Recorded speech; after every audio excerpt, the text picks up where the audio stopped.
Hello, hello, welcome to the Coalition of Craft Beer Lovers of Kentucky, or COCBLOK as it is better known on the streets of LA. My name is Matt. This show's called COCBLOK? It is now. Holy mackerel. I didn't, wait, where am I? This is not my beautiful wife. This is not my beautiful house. This isn't the COCBLOK you thought you were wandering into, was it? This is not the COCBLOK I asked for. This is not the COCBLOK I did not request. Yeah. The COCBLOK. I'm Jeff. Well, we had a short hiatus, and it was my fault directly, but that's I know. okay. You were arrested. Is that true? That's what I heard. Yeah, it's this time it's a felony apparently. So you can't vote. Yeah. So you're not going to vote for Trump. I'll still vote. Oh, you will vote for Trump even though you're a felon. Yeah, well, I guess that's actually the whole plan. I vote for him as a felon, and that's part of the whole Nobody scheme. checks. Nobody checks. Nobody knows anyway. Nobody checks. Like, are you a felon? No, I'm not a felon. All right, go ahead and vote. Yeah, he said he wasn't. He marked no felon on the voting ballot, so I guess it's legal. He marked no felon. So yeah, we've been off for a week and check off if you're a felon or not. Have you? Yeah. So you were drinking beer somewhere, I assume. No, man. You're not drinking beer. I literally have been way too busy to even do the show, so I feel bad and I'm sorry. La-di-da. The 12. You gotta make a living or something. I know. Yeah. Yeah, I didn't mean to let everybody down, but yeah. Sorry, Matt has to work and have a job. He can't spend an hour in here just talking crap about nothing. We can't all be Dr. Facebook. What do you do for a living? I look at Facebook and tell people about Facebook. It's a very difficult, time-consuming job. I have to put up with a lot of people's Facebook comments. Yeah. So, but I've been drinking a lot of beer because that's what we do in COCBLOK. We drink beer. What are you drinking? Had our buddy Kyler. Brought down some Columbus for me. Some Bodie. Wow. Double IPA and some Creeper, triple IPA. Ooh. Stuff is very good. And I had Creeper. They just started bottling it not too long ago, so it's going to be on the shelves. You had Creeper bottled or in a growler? Bottled. They just started putting it in bottles, and they wasn't before. And I had it before, and for some reason I was under the impression that it was, I thought Bodie was a pale ale, and I had it, and I was like, oh my God, this is like hoppier than any IPA I've had. And I was like, oh, I guess I could read the bottle, and it's actually a double IPA. Creepers triple IPA. Those are fantastic. Columbus Brewing out of Columbus. That's where it is, Columbus. Yeah, they're making some fantastic hoppy beers. And I don't, you can get hoppy. I've said this before. There's great hoppy beers on the shelf, but I don't try to go out of my way for them. But it's still nice to get those, those really good ones that are just not too far, but still just out of. I would love to try that Creeper. Yeah, I might have one left. That's good. I'll be sure to tell you about it when I drink it. I know. Can you send me a Instagram or something? Or a Snapchat? If you want to try it, I'll drink it and then send you a picture of me drinking it. Yeah, everybody likes to share the pictures of what they're drinking. That's like the thing. Look at me, man. I'm drinking Creeper. And you're not. Yeah. Basically. I get on Untappd and I log it so that way I can remember what I thought of it. I try to keep my actual postings to a minimum, though. But the hoppy stuff out of Columbus has been really good. I had the barrel-aged brown from West 6th yesterday. Yeah, solid. That's pretty decent. And they had another six-fold sour over at West 6th. But that's a repeat, raspberry. Right? Yeah, it's number 3. Right. They just put it back on. So what did you think of...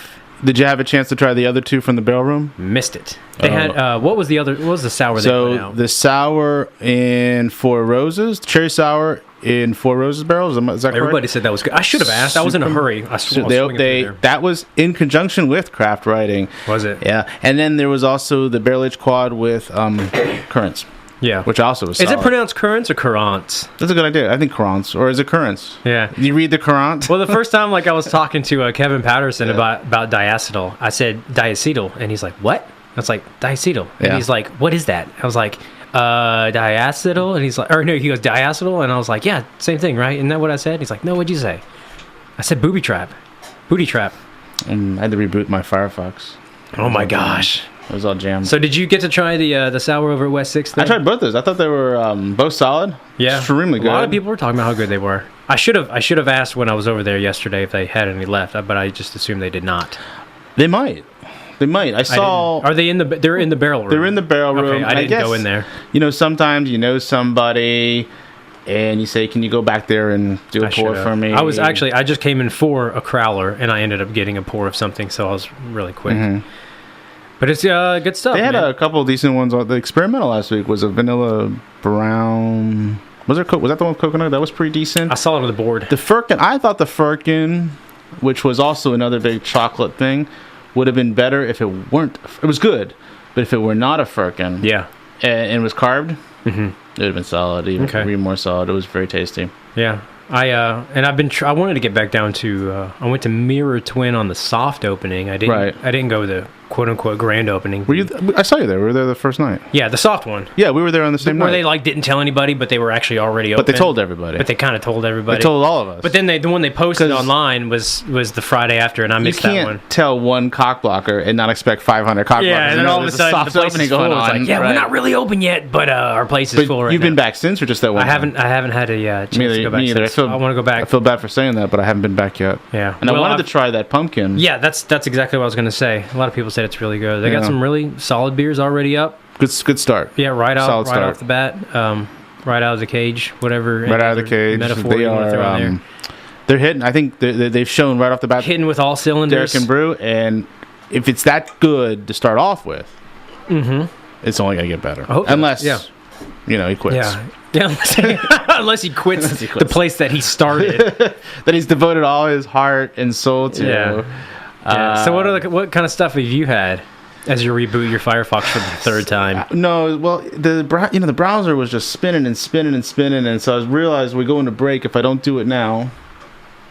You're not gonna have any music. I wouldn't have any music to play, so what have I been drinking? So I know one of the things that's gotten a lot of attention locally that people are harping on, at least on COCBLOK, has been the Mars beers that we got in the market. The Jungle Boogie? The three sours, the 500 milliliter gozas that hit the market. Yeah, so what's the deal with that? Because I was under those are brewed at Mars. Those are not brewed against the grain. So how did we just started getting Mars distribution? We got those three.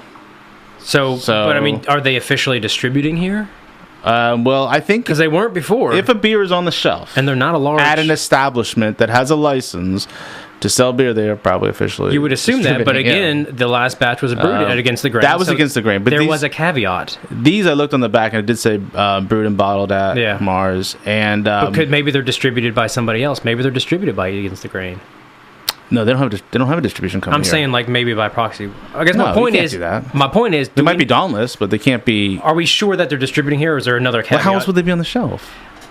That doesn't make any sense. What I'm saying is there was a caveat with the Jungle Boogies that we all discovered. Maybe there's another caveat we don't know about. That doesn't matter because even if you contract brew at some place, you still have to have distribution. You can't just be like, oh well, I contract brewed at that brewery, and now that whole state can get my beer. You still have to have a distribution license. Of course. So even if you contract brewed, they would still have to have a Kentucky license. And actually need more than one Kentucky license, right? So you're saying they've had a Kentucky license this entire time? They would have to, because how else would we have them assuming this? But how else would we have their beers? Well, that's what I'm asking. Is there another caveat we don't know about? Okay. Even if you contract brew, if you went out tomorrow and contract brewed a beer in Indiana, you still need a license to distribute there. You can't just say, well, I brewed it at Sun King, therefore I can just do whatever I want now, and I'm Matt Huber, and I'm king of the world. Though? You're sure about that? It wouldn't be considered Sun King's beer. No, because you contract brewed it. It's your beer. Yeah, that's what I'm saying. You know that. It's not. Of course. Who's calling you? I don't know. Maybe that's your browser restarting. No, that's finally. Okay. I tend to not assume things. But how can that possibly be? Just because I contract brewed a beer, it's my beer, right? So we officially have Mars distribution as of the Jungle Book. We have to. No, we don't get everything, but we have to have something. So they probably made a lot of these gozas, and they sent them off, and we got some. I don't know how many markets those beers are in. Yeah. If you're in that Shelton thing, maybe you can be in a number of markets. Now, what about like Westbrook? But we don't get Westbrook. Yeah, but we've gotten collabs. Yeah, that were brewed by Westbrook. They were. So one was with Evil Twin collab. So Evil Twin they can distribute here. Yeah, but isn't that the similar example? No, because that's Evil Twin. But Westbrook has actually brewed some. I'll give you a better example. Although it was brewed against the grain, was the Giant Against the Grain. The Gigantic. Gigantic.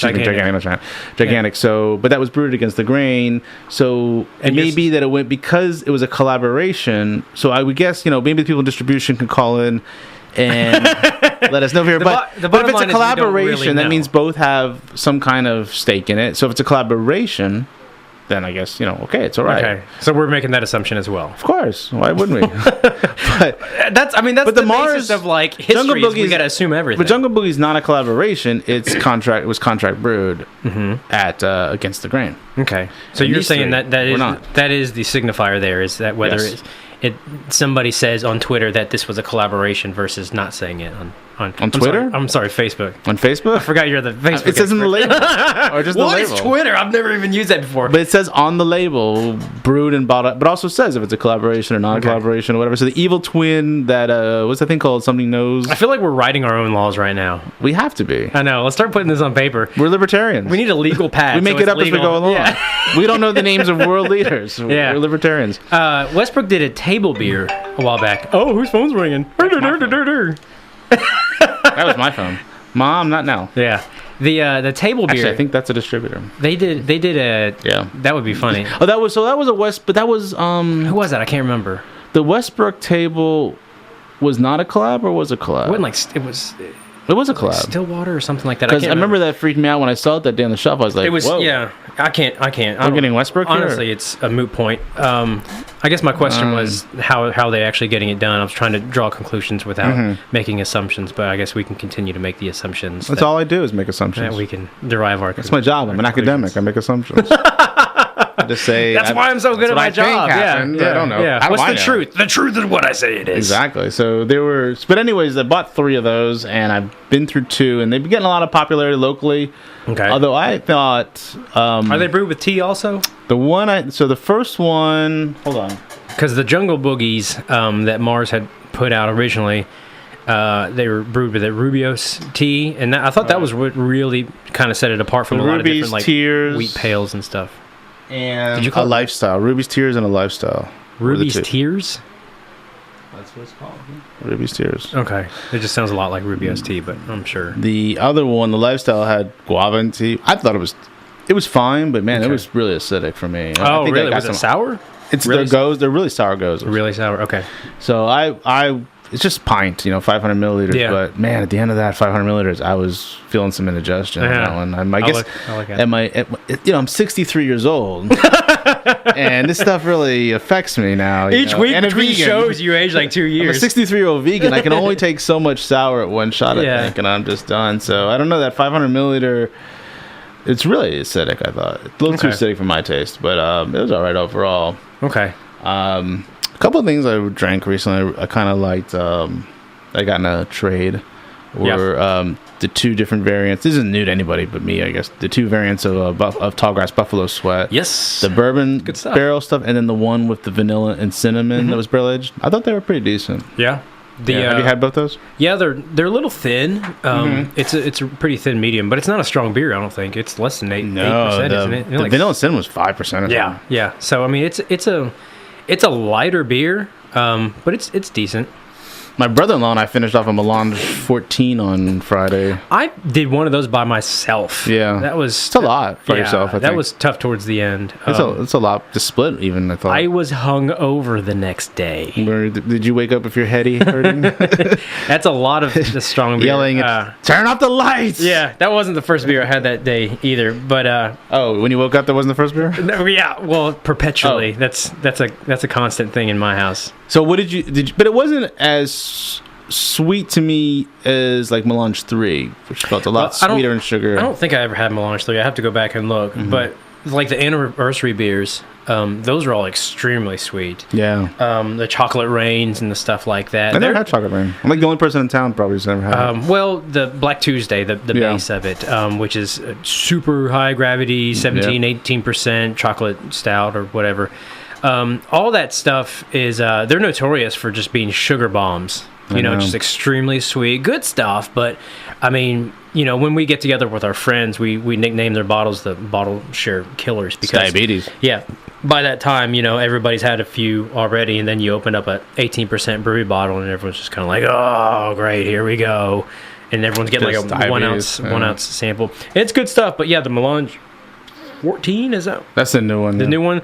It was, the body was a little bit lighter. It was pretty carbonated. It was a lot more carbonated than some of the other ones that I've seen. What do you think of mash plus vanilla? It was okay too. Honestly, very similar. A little bit thinner. A little overpriced. That one was a little more sweet. A little overpriced. Yeah. And a lot of their bottles are. The Melange was much more modest. Well, I got suckered. I'm not even a big fan of the beers, but I bought 4 on that last round of stuff that came out. 4 different things that came. There was a lot more than 4 that was on the shelves. None of them I thought, not one, though, struck me as amazing. No. I don't know. Maybe there's some psychological stuff there. You know, I remember 3 or 4 years ago, we would never get brewery stuff from California in Kentucky. So you had to trade for it or people send it to you or whatever. So people wanted it. You know, they have their membership program at their brewery, the hoarder, preservation and all that stuff. And it was kind of considered a big deal. But it kind of came a little more prevalent. We saw a lot more influx of beers from trades and stuff. And then you say prevalent or prevalent? Prevalent. That's okay. Another one of those words. And then we started getting distribution, and all of a sudden it's just like, oh, the hype factor's not there, and it kind of goes back to what we were talking about before. It's hype could be a lot. Don't get me wrong. I'm glad they're in the market. Yeah. And some of these beers, I think they were first time in distro. Yeah.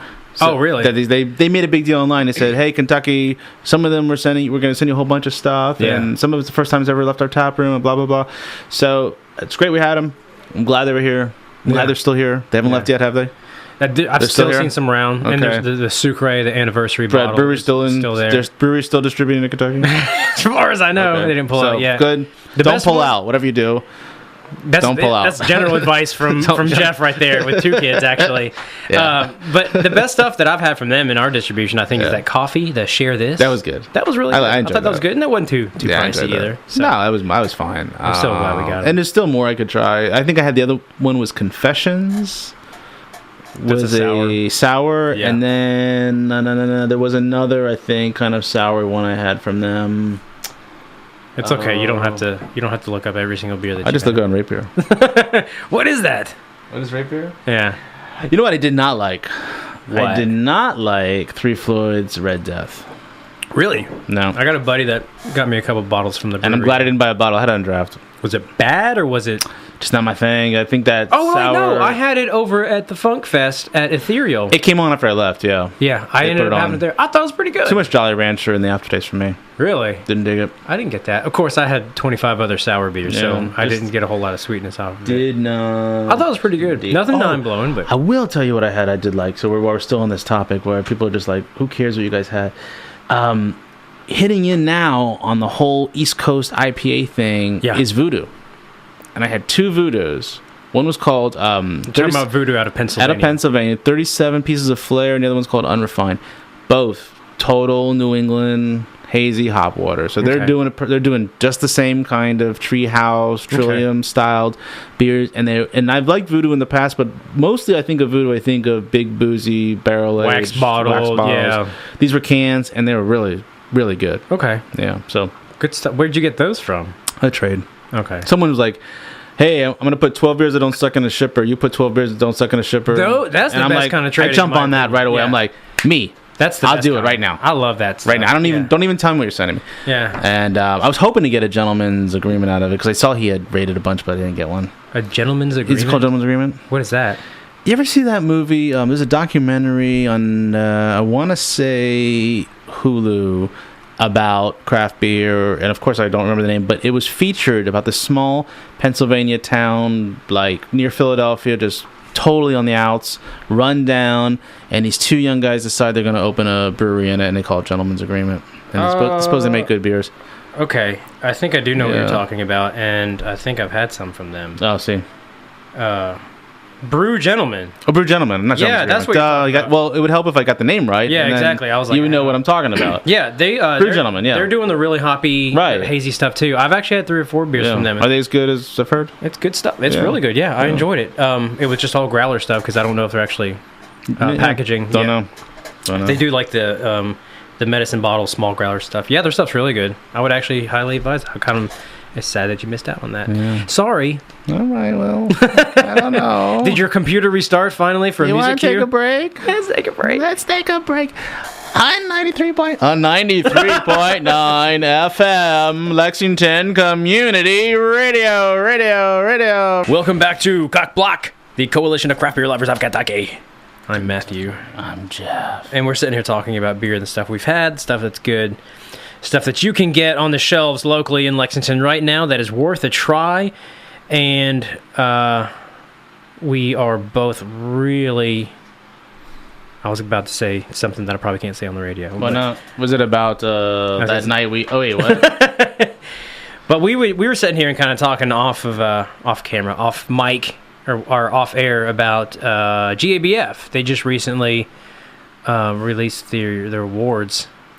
Yeah, it's GABF time. Yeah. Well, it was GABF time. Now it's over. The Great American Beer Festival. Have you ever been? I haven't. I've been one time. Yeah, this is like the largest beer fest in the country. It is fun. And then they pour tons of beer. What is the attendance at one of these things? 60,000. About 60,000, and people from all over the world are pouring beers. Or is it just America? I know it's Great American Beer Fest, but I didn't know if they actually pour from other... Hello, American. Yes, I understand that context, but... and then they medal, they do gold, silver... Actually, I don't remember there being non-American beers there. Yeah, it's very likely. It's a mess. You've been sitting there. You have been trying to get that stupid freaking soundbite to play for the past 5 minutes. And you keep looking at your computer with cross eyes, why isn't this working? I don't understand. All for a quarter of a second, so that way you get a stupid soundbite in there. He is your slave. No one even understands what it's saying. You don't know what junction mesh is? I can't even hear it. All right. Well, I'm glad you're getting humor out of that. Oh, I gotta get some humor out of something. If I told you guys what was going on, you would. Yeah, back to beer. So the GABF was a big deal, obviously, and of course the awards thing. And there's probably about how many, 1 million awards that are given out. Well, I scanned the list was just released, and I scanned through it, and there are tons of categories they award for. Best beer with. Two fruit, some of them are so, and some wheat. Best beer with some wheat. Some of them are so nuanced. That can hold 10 people. Well, I just saw there's a chocolate beer category, just beer brewed with chocolate. It's at what point do you determine what category do I submit my beer into? It could probably qualify for 6 or 7 different categories. Is there a New England IPA category now? I have no idea. Didn't these be West Coast IPA category, Session IPA, English? Yeah, there's a ton of light beer categories. Well, the big boys win a lot of times in those categories. Yeah. PBR I got 4 or 5 medals on there. I think I don't know. PBR, GABF, gold winner. Right. So just give me my $2 16-ounce can. Yeah, but you were asking an interesting question, yes. How relevant is this? How relevant are awards? Honestly, that's a good question. Our whole culture is either awards, like the Academy Awards, the Emmys, the Grammys, the Tonys, the whatever, or Hall of Fames. Everybody either going to get an award or you go into the Hall of Fame. And GABF is part of that whole culture of, well, we got the gold, the silver, the bronze, now we're X, Y, and Z, we're so great. And you see a lot, there's a lot of breweries that tout the medals that they have, but does it make a difference? I'm not dismissing the judges who have very trained palates and more trained than I do, better palates I'm sure than I do, who can go out and blind taste a bunch of beers and decide which one's the best. But it doesn't matter that you're a gold medal, other than that you get to go back to your place and put that up and then maybe get some more attention. I mean, it's definitely an attention getter. Yes, it is. Yeah. I think it matters to you being the brewery. I think it's important, for them for something to hang their hat on. From a marketing standpoint, I think it's important for people that are either new into beer or that are just curious. Something like that will, kind of tip the scale in your favor a little bit, I think. I think in the end game, I don't think it's going to make a huge difference in what average Joe consumer or even craft beer nerd is going to buy, because there's a whole lot of other factors that go into that. Plus, when you see the PBRs and the Coors Light that are winning, there's so many categories. Yeah, but you made a good point before we were on the air, which one of the things that has happened in recent years, GABF is so big, we think of it as big because of the attendance, that it's difficult to get a ticket. It's getting more and more difficult to get a ticket when there's something like 60,000 people want to go. Yeah. But on the flip side, it's getting more difficult for the brewers to participate too. So as you were reading off a whole list of people that you didn't even see who we know are world-class breweries. Yeah. So if so-and-so won the award for Best X, but the breweries who couldn't get in couldn't show off their version of Best X, this is a real philosophical question, like trees and forests and dogs and poop. Is that the best X? Dogs and poop? What? Is that a thing? Yeah, if a dog poops in a forest, does anybody smell it? Something like that. If a pope poops in his bear hat or something like that. If a pope poops with a bear. Is he Catholic? Is the bear Catholic? I hear that all the time. Like shoe feels different on your foot, stuff like that. Yeah. Well, I saw, there was one brewery that, just for example, I was scanning through the top half of the list, and I saw a brewery out of, I think it was Seattle, Georgetown Brewing. and their name popped up like 2 or 3 times, and I'm like, oh, okay, I don't think I've ever really heard anything from them. It's good for them, they're meddling. Now you know about them. And yeah, exactly. And I know about them now. I've heard about them, and they're winning in like the IPA categories. And then I did a little bit further research, and I'm like, Lawson's Finest Liquids wasn't pouring there. Right. And there's a few other people that make... Perennial, you said? Yeah, Perennial wasn't pouring. And there's people that could, really compete directly in a lot of these categories, like you said, and they're just not being represented. Does it dilute the whole entire system because you can't accommodate everybody, or is there still some relevance? On the other hand, not so fast, my friend. On the other hand, or is this really the equivalent of something like the NCAA tournament, where anybody can compete in the small Cinderella story? Georgetown Brewing out of Seattle, Washington, can come up and be a whatchamacallit killer, a giant killer, and knock off the big boys to win the gold. I mean, maybe that's the story here. This is like the NCAA tournament where anybody can come from behind. It's equal, 60. Of course, more than 64, but 64 teams. Anyone can win it. So here, anyone can win the gold. Even little Georgetown Brewing out of Seattle. That's like the equivalent of saying we're not going to let UK in the NCAA tournament this year because we don't have room. But then because you're too late with your registration, or something like that. So the analogy doesn't really work. Yeah, and then maybe like next year, UK is just like, well, I don't want to do this festival anyway, and I don't have to, so I'm going to go to do this other one. And that's apparently what a lot of, especially some of these smaller ones, where they can't actually get one-on-one interaction with people. Nice. My wife just showed me. He got a text like, "Give me some beer on your way home." My wife says, "Would you grab me some beer on your way home?" That's the most relevant text on a beer show. But a lot of these other breweries. But on the other hand, we're giving the little guy. This is what America is about. Isn't America about the little guy who can come up from nothing, like PBR, and Coors Light, and Georgetown Brewing from Seattle, Washington, and they win the Golden IPA or something? It was some form of IPA because there's like a bunch of different. There's so many IPAs. Yeah, there's a bunch of different categories. I mean, that's what it's about. Rooting for the little man, because I'm a little guy too, so I can understand that. Literally. I'm literally... Yeah. Listen, well, I've heard about that. Once you get to a certain age, you just start to shrink again. I'll be littler. Yeah. You'll be littler. I'll be littler. He's talking about his wife again. When I'm 63 now, so I'm 82. I should... By next week, you'll be 70. I should be a foot shorter. Yeah. Well, so going back to the whole award thing, I think they have some relevance. It's not a perfect system. I mean, I think even they'll say that. So it has some relevance, but I don't think it's the be-all, end-all.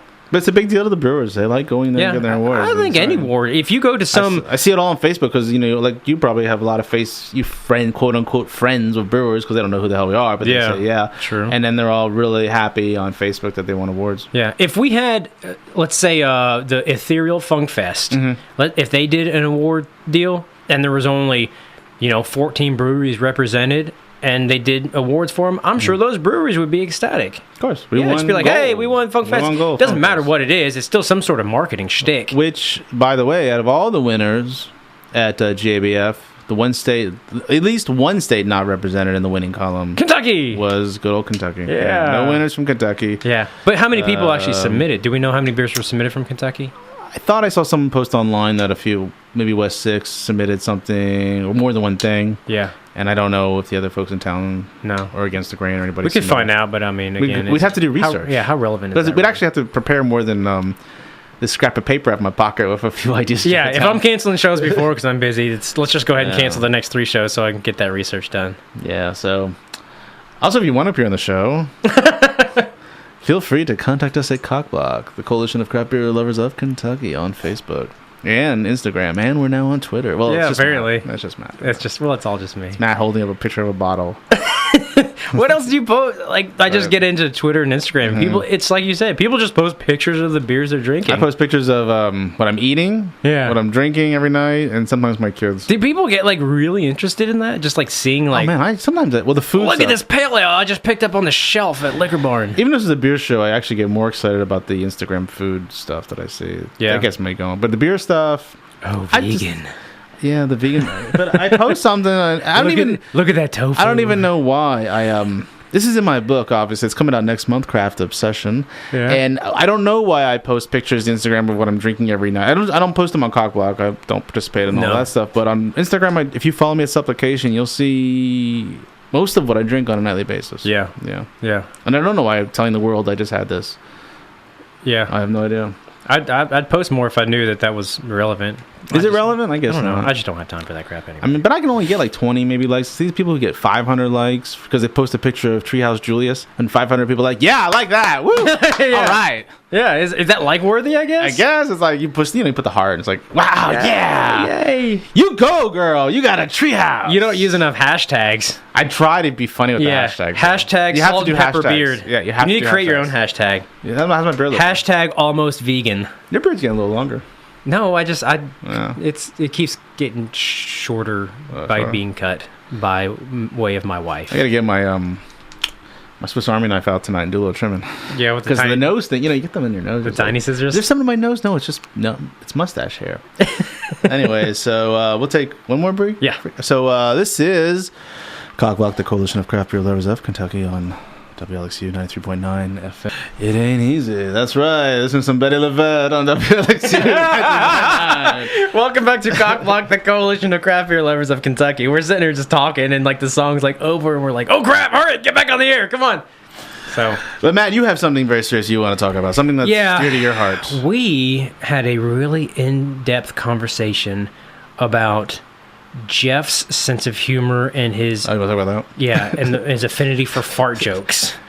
My son has the fart book. And the fart book is one of the best books you could buy where you can... Each page is about a fart in a different country, but if you push the buttons, it makes a farting sound. So you say like Jamaica be... And it makes these fart... He loves this book. It's great. And I'm saying that his sound bites are the equivalent of trying to do a fart joke and then like not being able to fart. I could. I don't want to fart in this room though because there are no windows, and it's still a little. Something might actually combust in here. It's a little funky in here. It's always a little funky. Yeah, it's a little. Usually, about when we get in here, it gets a little funky. I'm not sweating, but it does have that funky, smelly yoga room kind of thing going on. Yeah. Well, I had and this is complete.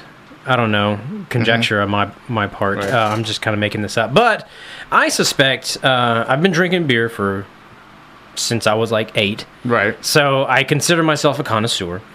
I've had a lot of barrel-aged beers. I love it. I love high-gravity stuff. Right there with you. I like to, there's a lot of nuance. You can really dissect it and get a lot of flavors, especially stuff that's aged in oak barrels, better yet, bourbon barrels, or some other sort of spirit in there. Sherry, tequila, rum. Yeah, I love it. And they're sippers, you can feel the burn. I love bourbon. I love to drink bourbon. I love to drink it neat. I don't like to mix it with Coke or anything like that. I'll put a little bit of ice in there if it's a little too hot, a little bit too hot. But there's so much nuance and there's so much to just like enjoy and really just like delve into when you're enjoying a high gravity beverage like that. I like the lighter stuff too. I like sours. I like IPAs. I like everything. But there's some, the high gravity stuff really does it for me. So I've always really been partial to barrel aged beers because typically you need a higher gravity base to handle a lot of the oak that is imparted by the barrels, and then the barrel itself. You depending on how long you age, you can get a lot of those other flavors in there. So that's what I'm used to. That's what we're all used to in the high gravity barrel aged beers. But over the years, I have kind of I've kind of thought that a lot of these barrel aged beers that people are putting out, I've seen two trends. One that's obvious, and one that's just guesswork on my part. I'm guessing that people aren't aging in barrels nearly as long as they used to. And for good reason and for obvious reason, if that is true, because the market is huge right now and people got to get their product out on the shelves. Sometimes 3 months. Yeah, and that would make sense. I totally get that. I'm not, saying it's a bad thing or whatever, but I feel like I've, overall in the broad spectrum of barrel-aged beers, I've felt like a lot of them, the barrel nuance has started to fall off a little bit. You still got your old reliables out there, some of like the Firestone Walker beers have always been like really good. Is there a beer you're thinking of that has really let you down? Not a letdown, and I don't want to, or that doesn't live up to what you feel should be. I don't want to say age? a letdown, but I'll use an example, and I hate using this as an example because I'm going to get a lot of flack from this. I know it, but I think Jackie O's makes some really world-class beers. I think they're incredible, and I think their barrel-aged beers are incredible. But and they got the really high gravity base. It's it's well thought out, it's well crafted. But I feel like the majority of the barrel-aged beers, the barrel part is just not nearly as apparent as, again, we'll use like a Firestone Walker as an example, like a, I don't know if you call it Cava or Abacus or, but those are like blends. Parabola or something like that. Well, yeah. Those are blends. Yeah, Right. but I'm just talking about like the barrel part of it. Like, but even, this is where I don't really understand you, because what about the barrel-aged Oro? I haven't had the barrel-aged Oro. That just came out, right? That's just brilliant. I mean, that's just a great beer. I haven't had that one, so I can't say. Are you thinking of a certain one? The barrel-aged Black Maple. I remember the first time I had it, I was like, this is a heavenly beer. Right. Very, very, very good beer. I would actually say it's in, maybe even like one of my top 10 beers of all, time of the barrel-aged or the stouts. But still, the barrel nuance is just very, very subtle when you compare to a lot of other beers.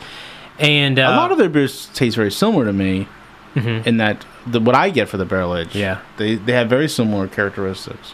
Yeah. But you get something like I think a Parabola from Firestone Walker out of California. That's got a real barrel-heavy influence, real bourbon-heavy influence. And so you're looking for the alcohol, the liquor that was originally in. So what you're really saying by the barrel is you're saying, listen, I want to taste more bourbon, or I want to taste more tequila, or I want to taste more red wine. If you're going to put it in a bourbon barrel, I'd like to taste some of that bourbon barrel. And I'm not saying that they're not aging it. This is complete speculation on my part, and it could have something to do with something I'm not really, pinpointing, like maybe the actual gravity of the beer or something like that. That's fine, but I'm unfairly kind of using them as maybe a scapegoat to say, like, I think across the spectrum, I think people are aging beers fewer months than they were previously because people need to get it to market and stuff like that. But I've also noticed, I'm looking at Bourbon Barrel Dark Apparition. That says, by Jackie O's, that says 8 months. And then I want to pick the one. So you picked on Black Maple for a second. Yeah, and don't say picked on, because that's not fair, because I think it's a fantastic beer, and I'll go out of my way to get that one every single time. The description doesn't say on this how many months that was. Yeah, and again, like I'm saying, it could be something else, and I'm just kind of using them as an example. I think their stuff is, I don't get as much barrel out of that, and that they're kind of like, they were kind of my introduction into Jackie O's? Well, in my introduction into like noticing that barrels were starting to fall off on other beers, and maybe it's unfair to them again, but that's just kind of, I remember trying that and I was like, this is really good. I'm not getting a lot of barrel out of it, but the beer's fantastic. And then the other ones kind of followed suit. But my other thing was, I know people are using very light beers to barrel age before. You never used to see this. Well, Altec's done it for, but and it's probably a better example of what you're talking. Yeah, Altec doesn't count though. But they have a ton of barrels, thousands upon thousands of barrels, but they put in the ale, the Kentucky Ale.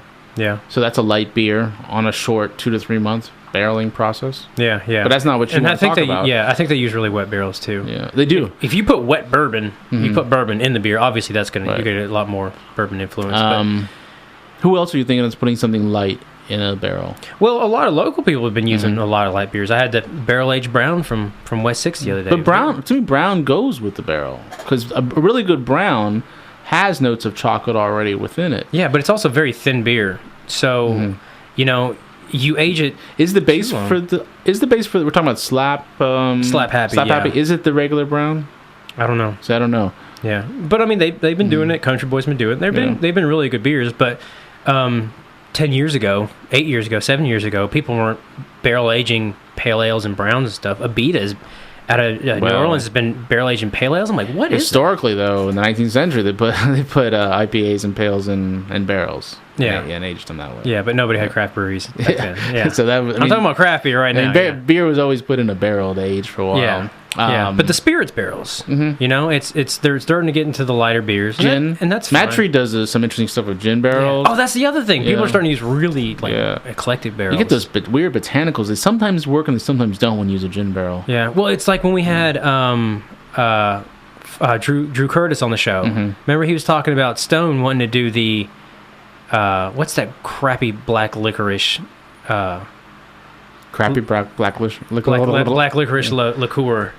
Oh, Jägermeister. He said they were going to. Stone was talking about using Jaeger barrel. That's disgusting. And I was like, I didn't even know Jaeger was in a barrel. I didn't either. That sounds gross. It could be good. I don't know. No, that won't be good. I'll try anything once. Famous last words. I guess. Yeah. I thought when West 6 did the One of the county series, I forget the name, was in the mezcal barrels.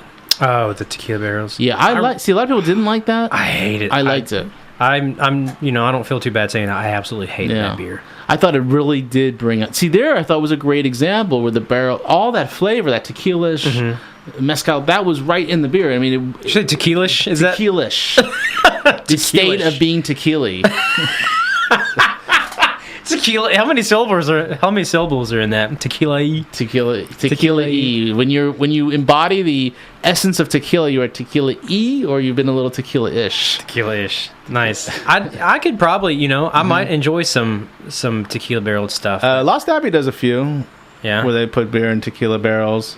Locally, other than 1-6, I can't remember who else has done. I mean, we've seen sherry, red wine, Goodwood. As far as their mass production, they do the red wine. Everything's in a barrel. Yeah, their stuff is aged very short from what I understand. Yeah, it has to be because it's mass production. Yeah, I don't even understand what they're doing.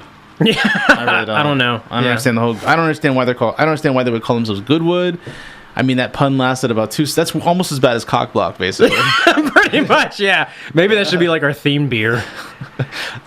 The Erection Brewing Company is next. I mean, it's not. When is this going to